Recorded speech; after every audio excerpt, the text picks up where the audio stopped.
Hello Sir Maki, may hapon. Yes, hi Max. Good afternoon. Kumusta ang session karong hapon, sir? Very quick. Pas kayo. Kaya doon naman po ka agenda. Among kita ko po karoon ng emergency session. Yes. So, unsay una? First agenda. Ang first agenda was the approval of katong mga remaining ng mga COVID response pa na to, mga healthcare workers, mga katong nasa facility, nasa DRR na to, and katong nasa treatment facilities na to. So, ubay-ubay to sila kay lagi accordingly, wala sila ma-appeal sa budget for 2021. No? Katong mga regular nurses ginato sa City Hospital and City Health Office was included in the budget for 2021. So, kana manggod kay kanang ato ang mga COVID responders last year nga gi-hire nato, wala din sila ma-appeal for the 2021 budget. And muna ang purpose dito kanina is mabudgetan sila. No? And I think na-appeal na siya sa atong supplemental budget 1 ang mga salary sa ato ang mga COVID healthcare workers. So, mga pila na lang kasimana or kuan makasweldo na gito sila. Sa mo galing di nagpa-emergency meeting kay ang gusto gid ni Mayor o ni Vice Mayor na asap gid no makadaan sila sa ilang sweldo kay lagi for the first quarter wala pa man gid nahatag ang ilahang sweldo. So mag-overtime gid ang ato ang kwan both for mga liaison nato for the City Hospital especially para ma-process yun, mapadali ang pag-process sa ilahang mga sweldo. Okay, sir. Kanang sir, sa pag-ilaing update sa imong komite ba, sir? Okay. Sa karon nakafocus din ko sa ato ang laboratory, sa atong molecular laboratory. Kining for the past months, mo ginatong itutukan yun kay lagi importante kayo na maka operational na, functioning na ang ato ang laboratory, atong COVID lab. And sa karon gahulat na lang ta sa we are on the last 2 stages, no? Kay 5 stages man atong pagkuanana.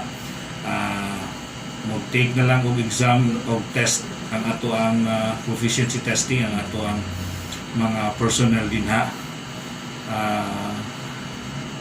After that, we will get the license to operate from DOH. So, nasubmit naman nato ang ilang kinahanglan. So, we're just awaiting for the proficiency testing na ilang ihatag.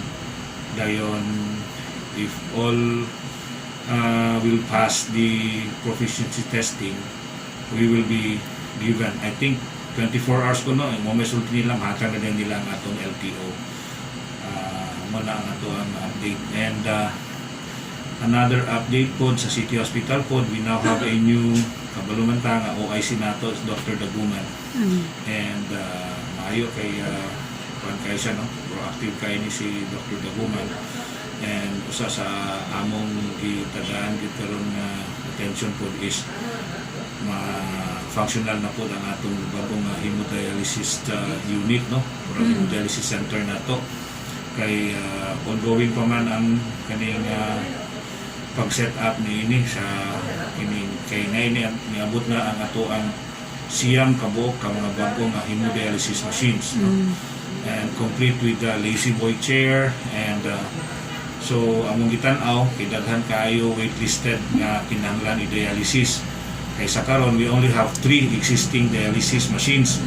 Ang usa pa gid ana atong gi-dedicate for kanang mga infectious nga mga diseases, no? Epa sa COVID. So, duha ra gyud, and then I understand na may problema itong sa machine. So, once kaning functioning naning atong mga bago nga mga makina, mga dialysis machine nato. I'm sure dako kayo ning tabang, especially katong mga waitlisted, no? Daghan kayo na racks atong waitlisted kay katong time nga last year pa lang about mga 50 plus. Siguro karon maabot na almost 80 or more than 80. So kana man siya once na mapadagan na nato ang atong dialysis center with these new machines, I'm sure na ato na dayong cater ning ato ang mga pasyente nga kinahanglan i-dialysis. Okay. Ang last na lang gid sir, kanang mensahe nimo sir para sa ato ang publiko nga wala gyapon gasunod sa mga protocols nato. Actually, for the past few weeks, itanaw na ako ang average nato sa ato ang daily active cases. Naamang kita sa 90, muna na po sa 80 plus ba. Pero I think yesterday we exceed 100. I think natin 14 kanyo cases yesterday. No? So, let's be alarmed. Maalarma kita na kay so far wala may indication of slowing down. The trend is going up. So in other words, naapag yung mga pasaway yun or paano kini nga dili yun follow sa kaning minimum health and safety protocol. You are correct, no? Kining sa kinahanglan yun, we should practice ato yung buhaton kanang gihatag sa ato ang guidelines para lagi yung iwasan din ato ang yung kaning ato ang prevent nato na ma-infecta sa virus.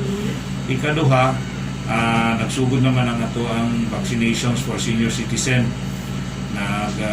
Nanay mga barangay na sila pre-screening, no? Importante lang kay lagi usahay kining nila nga ang system na ay kagugot gamay. Ato lang din sundon kung unsa we should follow kung unsay ang gihatag nga directive sa ato labi na sa ato ang mga barangay officials kay amo nadunggan ay uban nga wala na undergo pre-screening pero ato na lang dito so sa kuan sa ato ang vaccination area na sa Robinson. So sundon lang nato gyud kung unsay gihatag na mando sa ato mga barangay officials. So gito sila na vaccinate sir katong wala ni undergo sa screening din ni diretso adto dito. Kinahanglan gyud sila mo undergo pre-screening gyud, no? Kinahanglan their name must be listed gyud sa kining checklist, no, sa mga listahan sa mga kinahanglan vaccinate. Hopefully madugangan na gihapon kining ato ang mga vaccines na maabot para lagi mahuman pud tani ang atong second stage wherein mga senior citizen, no? After the senior citizen kato na kung na mga comorbidities, mga immunocompromised, ayun mga uniform personnel dahil mga indigent, so taas-taas pa ni. Okay. Maura to sir, daghan kay salamat Thank you, sir. Raquel. Thank you.